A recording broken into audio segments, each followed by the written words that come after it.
The Raps are no longer NBA champions. It's a sad day, but congrats to the Lakers. The 2019-2020. The end of the season, I'm going to be reacting to an article by Bleacher Report here. This is an article titled Way Too Soon NBA Power Rankings for the 2020-2021 season, so we're going to check it out. And Bleacher Report, sometimes their articles aren't the best, so I'm hoping we get an actual accurate power rankings here. Obviously, with the offseason, these teams might look completely different, but I'm guessing this is just how they're built right now, or maybe it's what's expected to happen for the team, but we'll see what we got here. Starting it off with number 30, the Cleveland Cavaliers. That seems kind of low. I mean, they got Kevin Love. Hopefully he'll be healthy. Andre Drummond, that's a good front court right there. Like, lots of people love to hate on Andre Drummond, but he's still a solid NBA player. He's a good center. I feel like that's kind of low. I feel like the Hornets should be lower than the Cavs. The Knicks are here at 29, maybe even the Knicks lower than the Cavs. I feel like they got a lot of good players. They got young talent, Darius Garland, Colin Sexton. The Cavs might be being a little bit disrespected here. Like I said, at 29, we got the New York Knicks. Now they're hoping to get Chris Paul, maybe Fred VanVleet, or Christian Wood, apparently. Now, the Knicks are always in free agency talks, always in trade talks. They never really live up to it, so I don't know. I'm not really expecting the Knicks to get anyone big. I hope they don't get Chris Paul. I'm not a Knicks hater. I don't want Chris Paul to go to that dysfunctional organization. So 29 for the Knicks, I feel like that's kind of fitting. They're still really young. They got Julius Randle, I guess. There's not really much to say about them. Like, they're not good. And I don't think they are going to be good. So I think 29 fits. 28 for the Pistons. I think that's pretty accurate. Blake Griffin, Derrick Rose haven't been that healthy. And do we even think they're going to play Blake Griffin and Derrick Rose that much? I feel like they're going to try and trade both of those guys, if not just Derrick Rose. Overall, they're not a great team. They were bad last season. They've been bad for a couple of seasons now. They're probably not going to make the playoffs.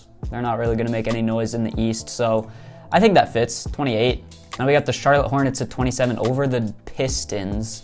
The Hornets, they got some nice young pieces, but I feel like the Hornets might be the worst team in the NBA. We thought that going into last year. I don't know if they ended up record-wise as the worst team, but in terms of just like overall talent, they were actually better than we thought they were going to be last year or this previous year. So 27.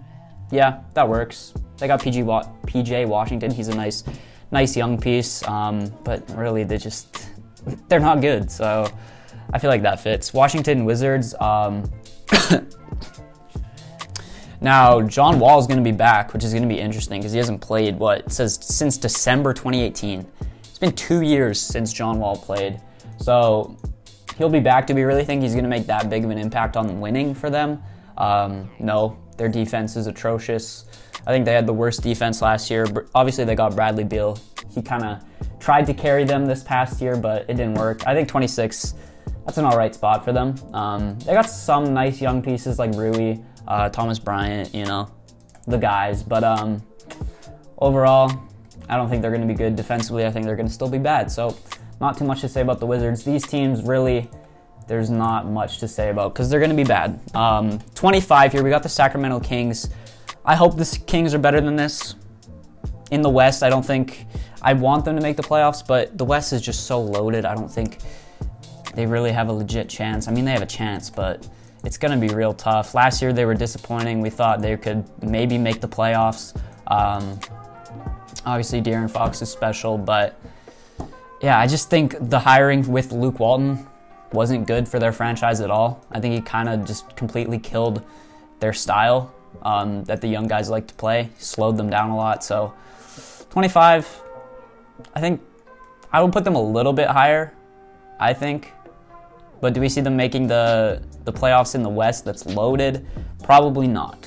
So, and it depends on Bogdanovich too, because I heard the Bucks might be looking to pick up Bogdanovich. If they lose him, that's going to be tough. The Buddy Hield situation, that's tough. They might have to trade him, so we'll see. Like I said, these are really early power rankings because nothing's happened really. But with the team that they have right now, I feel like 25 is a decent spot. 24 for the Chicago Bulls. Now, I gotta see who's above them, but I feel like that's right. Obviously, they got Billy Donovan coming in, replacing the worst coach in the league in Jim Boylan. The man is a clown. 24. Do you think they can make the playoffs? I feel like they could make the 8th seed in the East. Obviously, they got Zach LaVine, great young player. Hopefully, Billy Donovan actually gets the most out of this team and plays the guys that he should be playing, unlike Jim Boylan.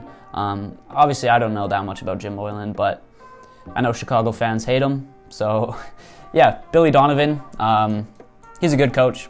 Had a great year with the Thunder last year, so it's going to be a definite improvement for the Bulls. And they have the number 4 pick, of course, so they can pick up somebody nice in the draft there. 23 for the Orlando Magic. That seems kind of low. The Magic were the 8th seed last year, or this previous, I keep saying last year, which makes it seem like the year before this past year, but this past year they were the 8th seed. Obviously they lost in 5 to the Bucks. They're just kind of in that middle of the road area that no team really wants to be in. Like, you don't really want to be an 8th seed because you're not like top of the top, but you're also not like in the lottery.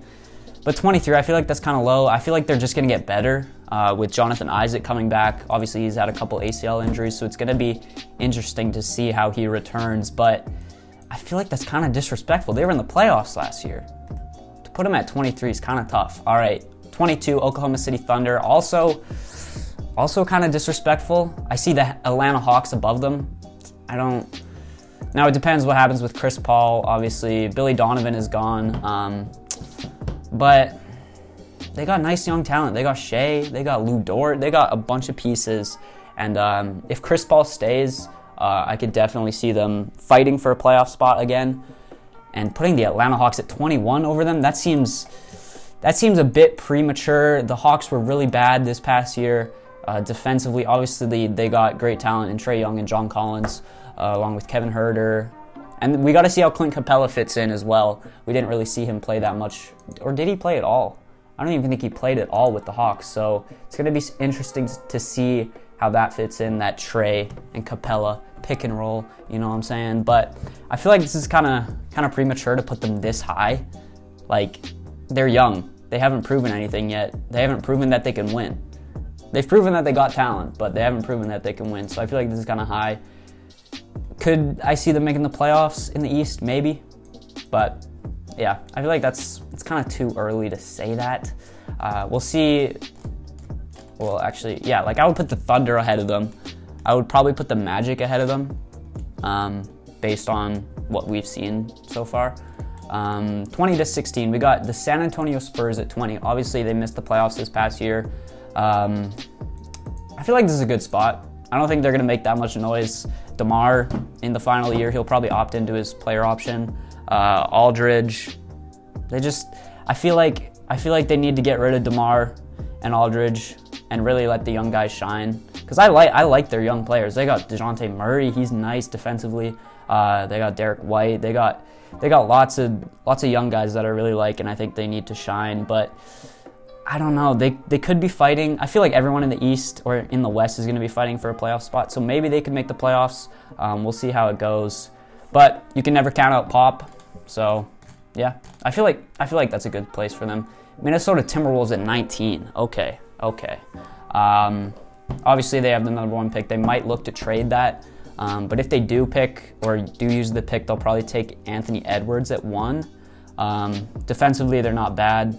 Or no, defensively they are bad. I don't know what I'm saying. So Anthony Edwards would definitely help that. Although, do you really expect much of a rookie to come in and completely change a team's defense?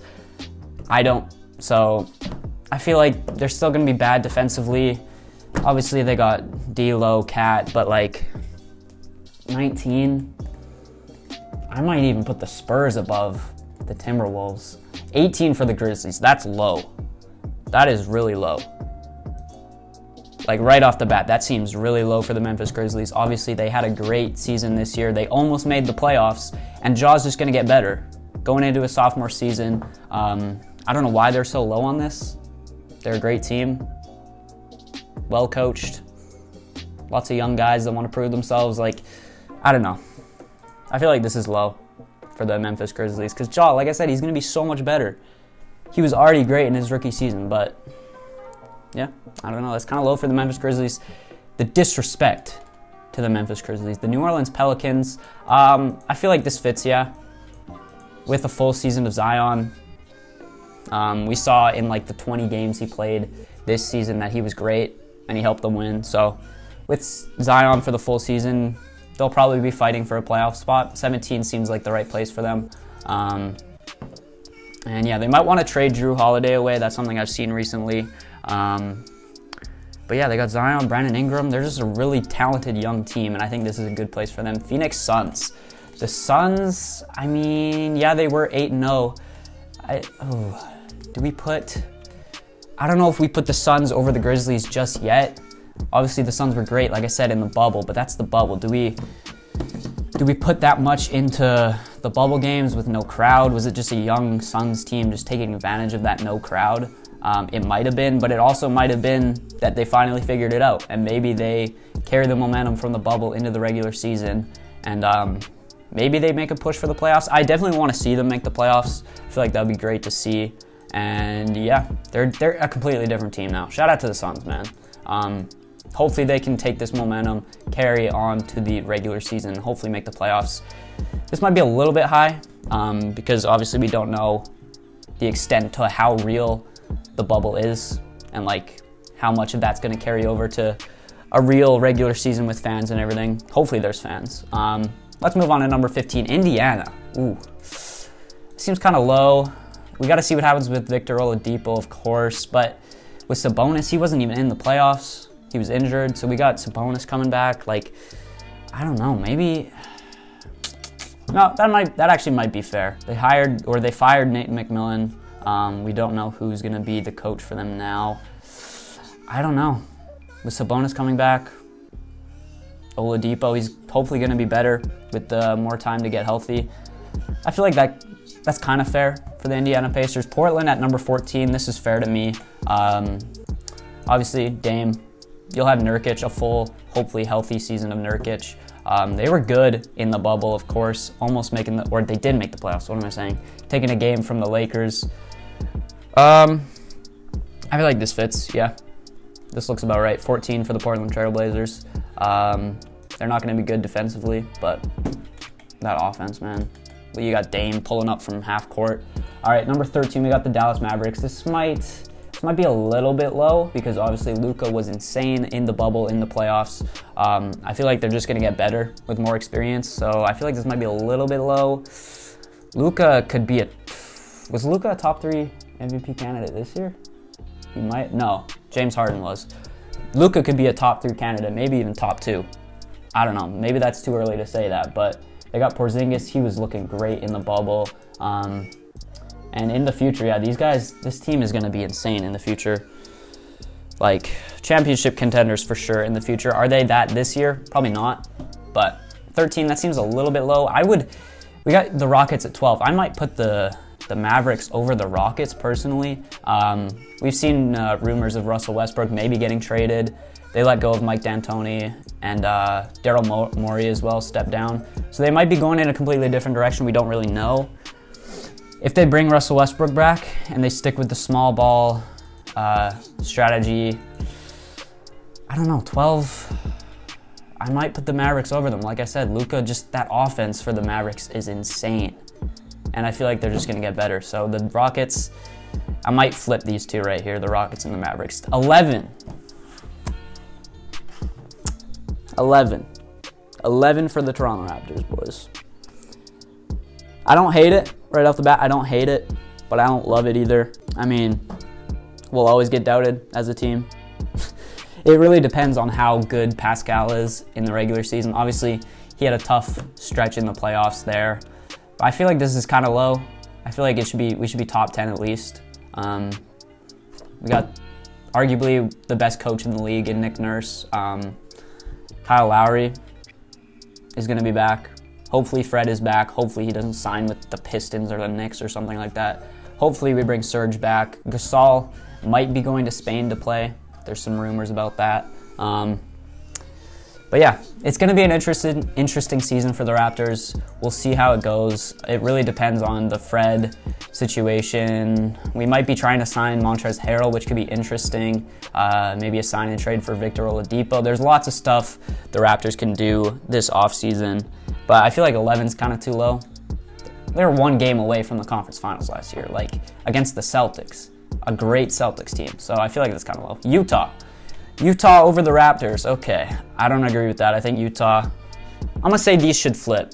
The Raptors and the Jazz, those should flip easily. Obviously, Donovan Mitchell was great in the bubble, insane in the playoffs. I don't know. This team always seems to disappoint for some reason. I don't know if I believe in them just yet. Mike Conley wasn't good. It really just depends on if Donovan Mitchell can be bubble Donovan Mitchell and playoff Donovan Mitchell. And we'll see how that goes. I feel like, yeah, this is a bit high for the Utah Jazz. Move on to number 9, the Philadelphia 76ers. You're kidding me, bro. You're kidding me. I don't know why the media always is so high on the 76ers going into the season. Last season, most people thought the Sixers were going to be either the 1 or the 2 seed in the East. That obviously didn't happen. This year they have a new coach in Doc Rivers. Maybe that's why they're putting them so high. I personally think they should not be top 10. They got swept in the first round. Obviously, they didn't have Ben Simmons, but I don't see it. I don't see the hype with the Sixers every year going in. People just look at the talent on paper, but they don't think about how that's going to translate to the court and chemistry issues and stuff like that. And we saw Doc Rivers with superstars in LA couldn't manage it. Even going back to Chris Paul and Blake Griffin, it didn't work. So why do we think now, going to the Sixers, that this coach that couldn't manage superstar personalities in LA is going to be able to handle Ben Simmons and Joel Embiid in Philly? I don't see it. I think that's too high for the Sixers. Let's move on to number 8, the Denver Nuggets. That's low. That's low. This team came back 3-1 against the Clippers, a team that was the title favorites for most people. And they're at 8? Jeremy Grant, yeah, that's a big piece. We'll see where he signs, but like Jamal Murray showed he's a star. Jokic is a superstar. Like, I feel like that's low. That's definitely low for a team that was in the conference finals last year. 7 for the Heat. 7 for the Heat, a team that was in the finals last year. They were just in the finals, and you're putting them at 7. They were 2 games away from a championship. Like, what? Now, obviously, no, actually, I'm not even going to say that.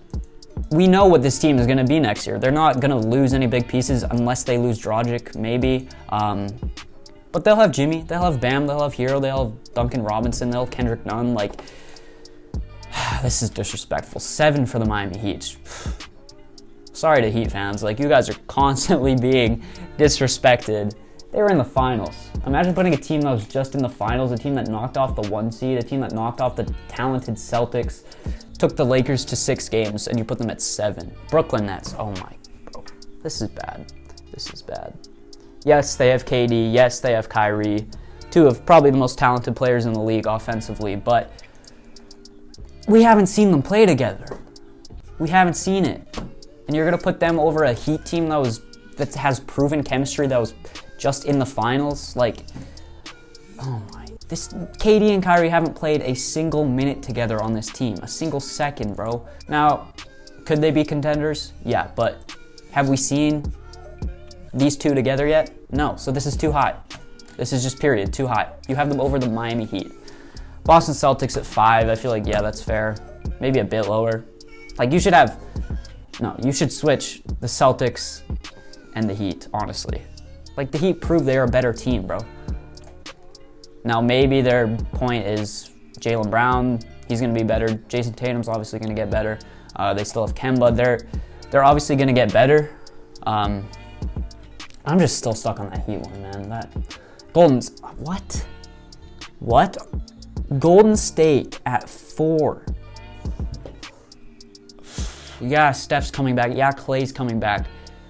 I feel like, yeah, they'll be a good team, but 4? 4. They got the 2nd overall pick. We'll see what they do with it. But like the depth, they don't have depth. They're gonna have guys like Jordan Poole coming off the bench. I don't want to see that. I feel like this is too high for the Warriors. We'll see. I mean, they got a great coach, obviously. The Clippers. I feel like, yeah, this is fair. Obviously, they lost last year, but they're so talented. It's hard to like count them out. And they got Kawhi, top 3 player in the world, arguably. Paul George, obviously, it wasn't good, but he's still Paul George. Like, it just depends. Should they go for Chris Paul? Should they go for Rondo? I feel like they need a good point guard, a good leader in that locker room. So, yeah, I feel like this is fair. Oh, no. Milwaukee at 2? I feel like that's kind of high. They just got bounced out in the second round. We saw that Giannis struggles in the playoffs. This team in general struggles in the playoffs. Bud is probably one of the worst playoff coaches we've seen in a while. He just doesn't know how to make adjustments. And I guess this is based on the regular season, and the Bucks are always good in the regular season, so maybe this is fair, but I mean, they just got bounced out in the second round, bro. I'll live with it. It's not terrible. And obviously, we're going to have the Lakers at 1, the defending champs. That makes sense. We'll see what LeBron does. Maybe the age will finally get to him in year 18, I believe. But yeah, this is fair. Number 1 for the Lakers. This list wasn't terrible. The Bucks at 2, maybe a little bit high. The Warriors at 4 is high for me. The Nets at 6 is high. The Heat at 7 is just straight up disrespectful. So not a great list, but not terrible either. That's going to do it for this video. Hopefully you guys enjoyed it. Let me know your thoughts down below on this upcoming season and who you have as the title favorites. I'd say the Lakers are the title favorites right now, which they should be because they're the defending champs, and they got LeBron James and Anthony Davis. So yeah, that's going to do it. Hopefully you guys liked it. If you did, make sure to leave a like, make sure to subscribe, and I'll see you guys in the next video. Peace.